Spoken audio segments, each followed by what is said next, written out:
Thank you. Ay, magpasalamat muna tayo kay Pastor Edwin. Doon sa tinuro niya kanina sa heart. Kanina, heart, di ba? Heart of worship. Character building, iminumold kung paano tayo mag-worship kay Jesus, kay Lord.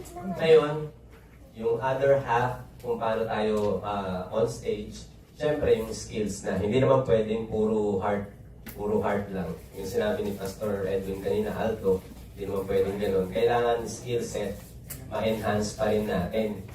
Ngayon, ang title ng presentation is Musical Unity, Crafting Harmony in Worship. Kasi, pag tinignan natin, magpapaka-technical na ako rito ha.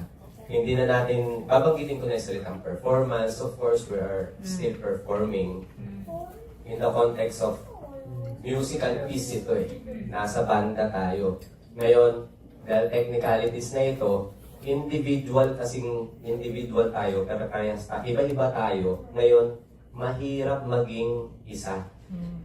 Kung mapapansin ninyo, ang mga banda, nagpunta kayo, bakit magaling yun? Bakit parang yung isa wala lang? Di ba nakaka-recognize kayo ng magaling na banda na nagpa-perform on stage? Ang difference kasi noon, yung individuality nila, yung pagiging separate nila sa isa't isa, naalis nila yon, na-convert nila yan, na naging isa sila, nakapag-unite sila. Yun yung difference ng magaling na banda sa hindi. Kaya nilang mag-fusion, kaya nilang mag-connect into each other. Yun yung gagawin natin. Yung skill set ninyo, huwag kayong mag-alala, hindi natin itatap yan na parang i-level up. Hindi ganun. Ang gagawin natin is, kung ano yung meron kayo, total na kapag audition naman kayo, nakapasa naman kayo eh. So yung skill set nyo, okay na yan. Gagawin lang natin, i-introduce lang natin kung paano mas maging isang maganda yung grupo. Bago nga pala ito, nagsimula ito kay Pastor Ross, kasi sabi nga niya, nagsimula ang lahat ng ito nung nag-CR kami ni Pastor Ross. Sabi niya, Renzo, ano na? Oo, sa CR. Gusto mo nga i-demo kung paano niya ako nakakausap, hindi ko naman sabi sa inyo. Kaya sabi niya, Renz, ano na? Sabi niya, kailan nung alis mo? Sabi ko, matagal pa naman po. So, bago umalis, sana magkaroon pa ng training ng worship team para mas mag-level up. So, parang naging ko na yun, parang na-pressure ako sa kanya. O nga, hindi pa namin ito ginawa. Simula nung 2014 ako nag-start. Hindi pa namin ginawa itong technical side na talagang literal na ipapakita. Na hopefully, ang gusto kasi niya, mag-level up yung worship team and at the same time, ma-duplicate. Mga anak, mag-grow tayo. So, pag-uusapan na natin. Ito yung how to create harmony in worship. Hirap yun. Ang goal natin is to identify our roles in the band to create a sense of oneness. Yung sinabi ko kanina, individual. Doon naman nag-send news mo. Nakita yun Ngayon, yung oneness natin, kailangan natin maging isa. Ngayon, sabi ko nga, hindi namin itatap yung individual skills ninyo. Ang gagawin lang natin, ipapakita ko yung role ninyo. Ito yung mga nakita ko before nung nasa secular band ako and yung pag-travel ko ng worship team since 2014. Yung role natin, meron tayong isa-isang role. Itatap lang natin yan para mas maintindihan ninyo, para ma-incorporate ninyo sa team. Dahil pag nagampanan nyo yung role ninyo at na-identify ninyo, magugulat kayo may drastic change. Gaganda yung tunog natin on stage. Ngayon, siyempre, ang unang rule, house rule tayo, dapat nakatono lahat ng instrumento before the performance. Ano yan? Dapat yan. Baka naisip niyo yung performance, talagang musical piece natin yan eh. Lahat, bago mag-practice, dapat nakatono kayo. Simula sa drums, gitara, lahat. Pagkatapos nyo mag-practice, mag-rehearsal, totono nyo pa rin. 5 minutes before ng rehearsal, ng worship service, dapat itotono nyo pa rin. Hindi nyo kasi alam kung kailan mangyayari na masisintonado yung instrumento ninyo. Pag ando doon na tayo, imagine nyo 3 songs lang yan, nasa kalagitnaan kayo, out of tune pala yung instrument ninyo, hindi nyo na siya mababawi. And matataranta ng lahat. Pag sintonado yung isa, naramdaman ng isa, maghahabol-habol na. Hindi rin makakakanta ng maayos yung singers. Kasi gulo-gulo na. So yun yung house rule. Dapat lagi siyang nakatono. Conscious effort yan. Huwag niyo pagkakatiwalaan yung instrument niyo na nakatono na siya. Ha? Sa ating mga instrumentalist. Ngayon, pag-usapan na natin yung mga roles. Unahin natin sa drums. Wala kasi tayong drummer. Sabihin niyo na lang sa kanila. Ayaw nga pala nagda-drums. Yung mga permanent drummers. Pero, sige. Sino yung drummer? Yan. Alam niyo ba na ang drummer ang pinaka-importanting role sa banda? Siya talaga. Hindi ang singer, hindi ang gitarista, hindi ang keyboardista. Si drummer. Siya kasi ang nagbibit-bit ng structure ng banda. Siya yung nagbibigay ng rhythmic foundation of the group, providing the steady beat that keeps the music cohesive and dynamic. Siya talaga yan. Pagka magulo yung drummer, nagko-collapse yung kabuuan ng grupo. Na-imagine nyo ba, kung ang beat is 120 beats per minute dapat, ang ginawa nyo 140. Diba? Bigla 9 ka na. Ngayon, kung mabagal din naman, dragging yan, magulo. So, hindi ko pinapakita to para ma-pressure si drummer. Pinapakita ko ito para talagang ma-pressure si drummer. Nasa kanya kasi lahat eh. Nasa kanya lahat. Ang sisi. Yes. Hindi. Unity nga eh. Oneness tayo. So, napaka-importante niya. Ngayon, anong kailangan ginagawa ng drummer? Kailangan consistent yung tempo. Hindi siya warde-warde, hindi siya ganyan. Disciplined ang drum set. Hindi pwede siyang may iniisip na iba na gigets. Unlike sa gitarista, pwede yan eh. Nag-iisip kami na iba. Pero yung drums, dapat ang iniisip niya consistent. Yung consistency lang, consistency ng beat. Ngayon, paano mo naman magagawa yan? Kailangan naka-metronome o kaya naka-click track. Alam ko mahirap yan eh sa iba. Lalo na sa nagsisimula.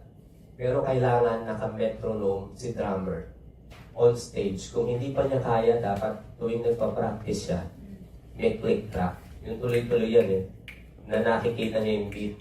Bakit natin gagawin yung beat na yan? Kasi yan yung mag-build ng consistency. Na-imagine nyo yung 120 beats per minute, hindi mo kayang i-contain yan ng consistent kasi tao yan eh. May emotion yan. Pag na-hype yan, pag nag-build up, hindi bibilis yan, nagbibilis. Yan ngayon yung magkikip sa kanya na bumalik. Pag nag-rolling yan, pagka nag-build up niya, umingay na yan, may magpa-pound yung heart niyan eh.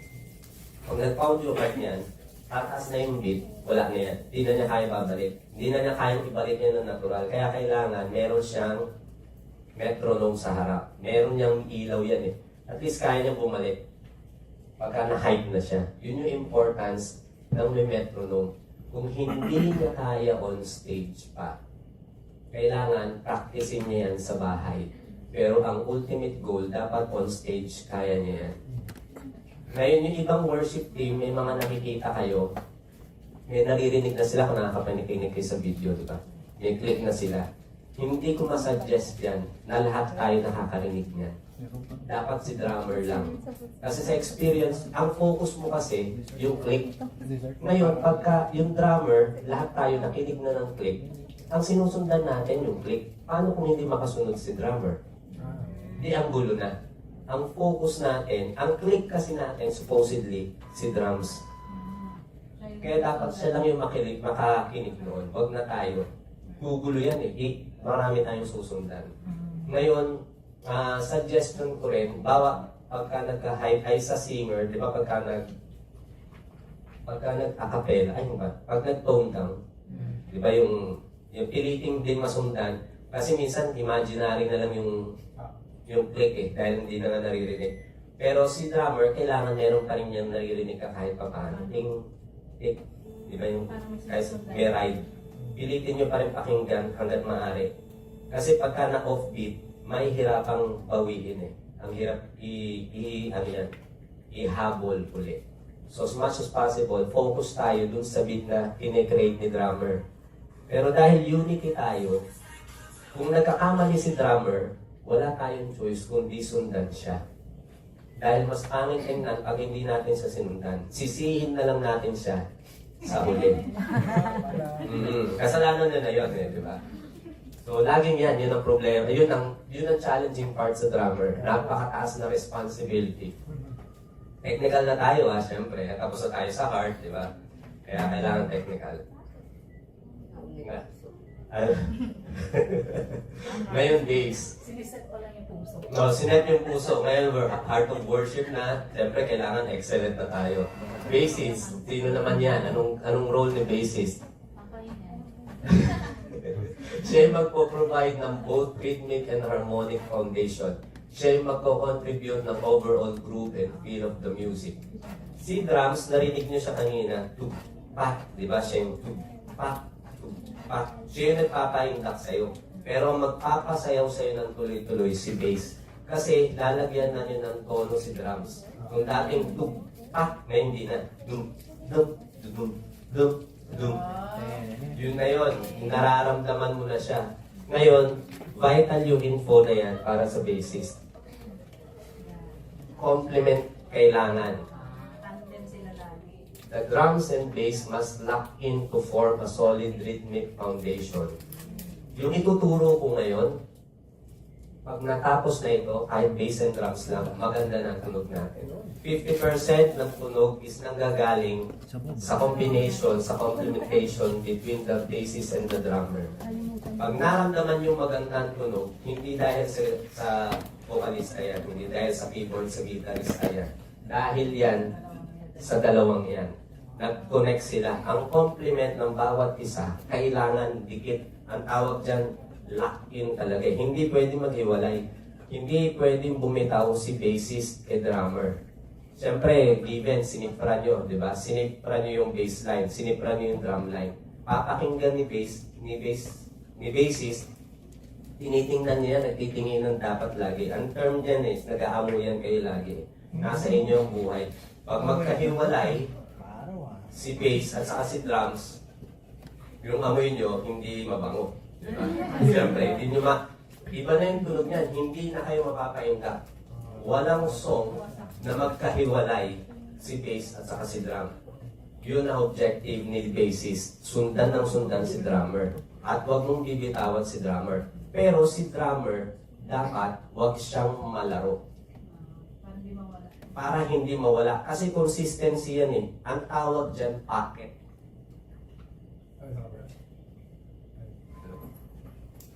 Hello? Hindi, napindot ko lang. Ang tawag doon, pocket. Pocket groove. Kasi may sinusundan si singer na tunog. May sinusundan siyang groove habang kumakanta. Walang kumakanta na hindi nakakasunod sa groove. Ang nagpo-provide nun, yung tono ni bass na nakalock in the drummer. Tandaan nyo, pag pangit ang tunog natin, kaninong sisi? Eh, lahat tayo, one na.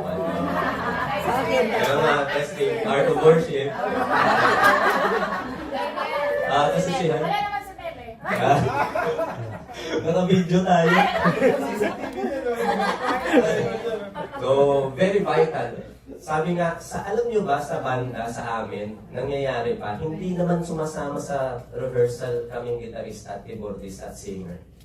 There, may sometimes na nagpa-practice ng drummer at bassista. Sila lang. Okay na. Okay na. Given na sinipra namin, ha? Given na sinipra namin. Pero dapat, pagsampa, ang connected si drums at si bass. Sila naman nagpa-practice, hindi kami. Kasi kahit anong gawin ni drum, ang kaya mag-fill in arrow ng keyboard ng gitarista at saka ng acoustic ng hiwalay sa kanila. Kahit anong gawin namin literal, pwede. Pero sila, hindi pwedeng hindi magkadikit. So again, pagka pangit yung tunog ng grupo, kanino yung sisi? Sa akin. Importante yan ha. Ngayon, siyempre, nag-compliment na si drums and si bassist. Kape at gatas. Ngayon, ang next naman, paano naman mag-compliment ang mga natitira pang instrument, si keyboard. Basic instrument lang sa worship pero minsan dumadami yan eh. Yung typical lang sa atin, keyboard, acoustic, and electric. Ngayon, ano naman gagawin natin sa kanila? Yan tatlong yan, kung napansin nyo, ang complement nung bass and drummer, higit. Ang complement naman ng keyboard, electric, and acoustic is exactly opposite. Orchestration. Dapat iba-iba na tayo ng ginagawa. Kasi, tama ba? Napaka-importante para maintindihan ninyo, lahat may tono. May low notes, may mid, may high notes. Ibigay na natin kay bassist yung low. Dum, dum, dum. Huwag na natin lagyan. Lahat tayo napunta na ron. Lahat yung higher, ay yung lower strings, huwag na natin ibigay doon. Si piano, huwag mo nang masyadong tikladuhin yung bass. Generally speaking to, pero syempre may mga exemption kung yung song ay talagang yun yung hinihingi. Pero in general ito. Si low notes, ibigay na natin yung kay bassist at saka kay drummer. Si kick, nasa kanya yan eh. Ngayon si mid, pwede na tayo mag-usap dyan. Si acoustic, si electric, at saka si keyboard. Conscious effort to. Halimbawa, si Ken, si Liam, si Aaron, nag-uusap tayo. Aaron, anong parte ang gagawin mo? Dito ako. Dito ka naman. Gawin natin specific. Ang nag-acoustic, bawa si Ken o kaya si Liam, strum ang gagawin mo, di ba? The usual. Tapos medyo nasa low end na, di ba? Okay lang yun. Strum na yan eh. Ngayon, huwag mong bibitawan yung strum. Ngayon, kunyari, kami ni Aaron, mag-uusap kami sa keys. Mag-i-string siya. Kasi masarap mga magandang string. Tapos si electric naman magpa-blocking. Iba-ibang ginawa, nai-hit mo yung different frequencies. Ma-i-distribute mo yung tunog. Hindi siya focus sa isa, hindi siya balanse yung mangyayari. Tatamaan mo na ngayon. Napaka-importante nun. So, yun yung importansya ng orchestration. Teka, malinaw ba tayo dun? Mabilis naman. Mabilis ba? Hindi naman. Okay naman. Ngayon pupuntahan na natin yung isa pang part kung bakit gumaganda yung tunog ng banda. Dynamics. Sorry, napipindot. Dynamics naman. Puntahan na natin ito. Malapit na. Lumitaw kayo. Dynamics. Ano naman yan? Variations in loudness or volume of a piece. Isa pa ito sa nagpapaganda. Nilock in si bass, nilock in si drums, nag-orchestrate si rhythm section, electric, keyboard, and acoustic. Tapos bibigyan mo pa ng dynamics. Sobrang ganda na ng tunog nyo nan. Paano mangyayari dyan? Bigay tayo ng example. Wait. Google. Ano ba yung pinag-uusapan natin? Papaka-theory tayo ng konti. Ibang lengguwahe. Dynamics. Ito yung music dynamics. Sa soft. Diba? May soft ang tawag dyan. Piano. Very soft. Pianissimo. Diba? Oo, Italiani. A little soft. Mezzo piano. Pianissimo. Very, very soft. Tapos doon naman sa loud. A little loud. Ano yan? Mezzo forte. Forte. Kaya malalim. Fortissimo. Very, very loud. Fortissimo. Anong gagawin natin dyan? Pag nag-uusap tayo, gaganunin na ba? Fortissimo. May mga hindi umattend, hindi natin Ngayon, practical application. Pakita natin yung basic song structure. Dito natin i-apply yung dynamics. Itatakan mo ba yung signs? Hindi naman. Pwede. Ito yung mga different song parts. Intro, verse, chorus, pre-chorus, instrumental, bridge, a cappella, outro. Mag-sign tayo. Verse. Diba? Verse. Tapos, pre-chorus. Chorus, instrumental.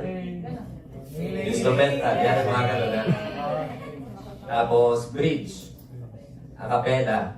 Tapos, syempre, a cappella. Tapos, outro. Out na, di ba? Mag-hold. Stop na. Ngayon, sa ating lahat, please, sauluhin natin yan by heart. Kasi hindi natin, ang nagdi-dictate kasi ng leading is the song leaders. Sa culture ng victory, ha? Sa culture ng victory. Pwedeng maiba yan pag pupunta kayo sa iba. Pero ngayon, focus lang tayo sa atin.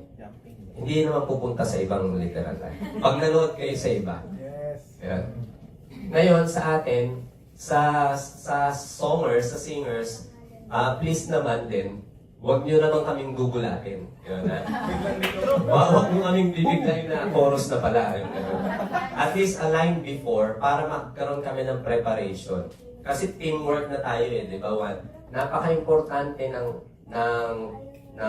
advanced hand signals para in preparation, para maganda yung flow. Na-imagine nyo ba pag nag-bridge na si Johan, yung naka-chorus pala kami, di ba? Magulo yun. So, walang biglaan. Sabi nga, eto, may teamwork tayo. Yung dynamics na pinag-usapan ko kanina, ay sinasabi ko kanina, allow the highlighted part of the song to shine in the moment. Very critical to. Lahat tayo may role sa dynamics. Ang ibig sabihin niyan, kung sino yung naka-highlight sa part na yon, mag-back down kayo, humina ng volume, at ibigay niyo yung highlight doon kung kaninong part. Doon gumaganda ang tunog ng banda. Yung hina, lakas, know your role kung nasaan kayo. For example, intro. Malamang ang intro, loud. Ano ba yung loud? Forte. Very, very loud. Forte, di ba? Loud. Basic na loud, di ba? Ganyan. Pantay. Intro yan Ngayon, pagdating ng verse, anong dapat mangyari? Si instrument, konting baba. Bakit natin gagawin yun? Ipupush mo kasi na ma-highlight si singer. Verse na yun Para naririnig na ng tao. Tandaan natin, yung musical piece is kino-convey mo yung message sa audience. Kailangan alam niya yan Dinadrive mo siya para papunta doon. Hindi maririnig yung kanta ng maayos, yung lyrics, kung lahat tayo pantay-pantay. Ngayon, pag nag-pre-chorus, ang intindi ko dyan, medyo maangat na yung instruments di ba? Aangat na rin Pagdating ng chorus, parang, wow, bigay todo yan di ba? Loud na uli yan, pantay-pantay na tayo. May imagine nyo ba yan?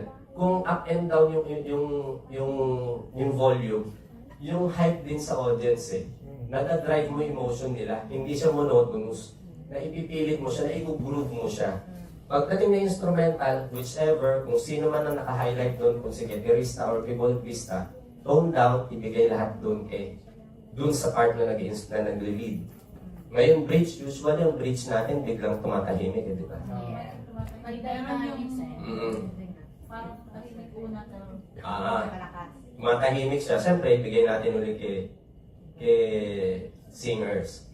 Ngayon, isa sa importanteng part, hindi ko na kasi nailagay sa slide, hindi ko kasi alam kung i-discuss niya, pero part kasi ng band, ng dynamics. Maganda po sa singers, alam niyo yung hindi man sa hulado, pero alam niyo yung kinakanta niyo. Alam niyo yun. Dapat may feelings na. Naintindihan niyo na yung lyrics, alam niyo na yung kino-convey yung message. Kasi, pagka kumakanta lang kayo na nagbabasa, hindi mararamdaman ng audience. Nagkukwento kayo storytelling yan Nandiyan dyan na yung nag-high pitch kayo, may mga striking words na kayong binibitawan. Depende sa music, depende doon sa lyrics. So, dapat naintindihan ninyo.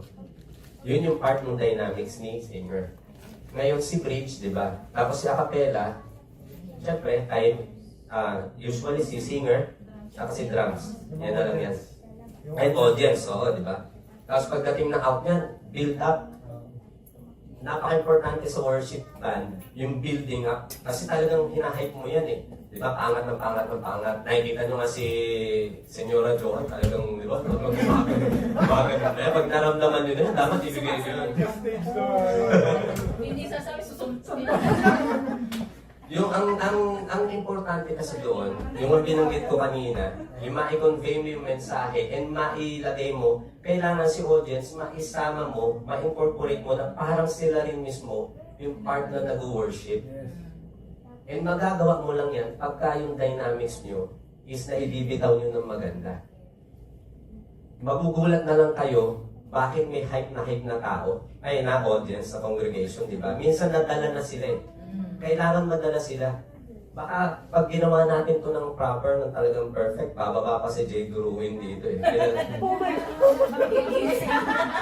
Kasama siya. Ang aming friend na si Jay Guruin, one of the best worshipers, loudest, enthusiastic siya. Pag nakita niyo siya, naramdaman niyo siya. Alam mo yung hype niya, yung energy niya, makapa-worship ka rin. Siya nga yung great example na sana siya yung worshiper. Alam niyo ba, mas maingay pa siya sa kumakanta. Tama. Hindi siya, wala. Congregation siya, pero yung hype niya, pag andyan dyan siya, buhay yung congregation. Iba siya. Kinuha ko din yung Kasi gusto niya ng ano, di ba? kailangan daw nilog ng great worshipper. Na iba siya. Ngayon yung gusto ko sanang ibigay na message sa inyo. Tayo kasi nasa on stage tayo, nag-worship tayo, pero at the same time, kinukuha natin sila para nagli-lead nga tayo eh. Di ba, nag-usher tayo eh. Ngayon, kailangan yung music, maibigay mo sa kanila, maging one tayo. Yun yung importansa natin. Kasama din ba yung body language, yung pati facial expression? Yes. Kailangan yun eh. Hindi ko pangit naman, baka sabihin mag-charge ko ano. Di ba sabi nga ni Pastor Edwin kanina, kung gaano ka yung relationship mo kay Lord, mas ganun yung worship mo. Di ba? In proportion. Hindi pwedeng hype na hype ka kay Lord tapos, di ba, faith, o hindi pwedeng. Hindi. Siguro yung gusto niyang sabihin is, if joyful yung song, it's nice. Ilabas mo yung the way you express. Di ba? Oo. Baka joyful song, nakasad sa yung Oo. Kaya, siguro yun yung ini-internalize mo yung lyrics eh. Ini-internalize mo yung song mismo. Ang lyrics mismo. So, kailangan ma-deliver din yun. Minsan may nagsasign, baka magulat kayo. Kaya wag din pipikit ng pipikit. Ayun na sila. Bakit? Nag-sign na siya. Ay, yun na ba yun? Wag pikit ng pikit. Hindi naman pwede naman pumikit, pero kasi meron kayong tinitingnan, di ba? Meron mga signs, meron sa backstage, meron sa tech na nagsasabi na hinaan, minsan gano'n, minsan sasabihin niya, smile, nasobrahan ka na, di ba yung gano'n? Hindi ka naman nag-smile. Pinapakita yon kasi nga, we're all in-coordinate natin ng lahat para makapag-produce tayo ng great worship. Ngayon, nasa na tayo? Malinaw yan. Ngayon, sa bagay, tapos naman na. Ito naman yung demo noong kung paano yung sinasabi ko na complementation ni drums, ni rhythm section. Before I end, sabi nga sa Psalms chapter 100 verses 1 to 5, shout for joy to the Lord, all the earth, worship the Lord with gladness. Come before Him with joyful songs. Know that the Lord is God. It is He who made us, and we are His people, and the sheep of His pasture. Kung ginawa natin ito, hindi naman natin ginagawa ito para lang gumaling tayo. Of course, technically, dapat mas gumaling tayo, mas mag-improve tayo, mas maging excellent tayo. Kasi hindi naman pwedeng magpe-perform lang tayo nang wala lang. We give our heart. Kasi ang pinagsiservan natin, si Lord, the Most High, ang pinakakataas-taasan, syempre naman, out of gratitude, deserve din naman niya, na ibigay din naman natin yung excellent worship natin sa Kanya. Ayun, yun lamang po. Thank you so much.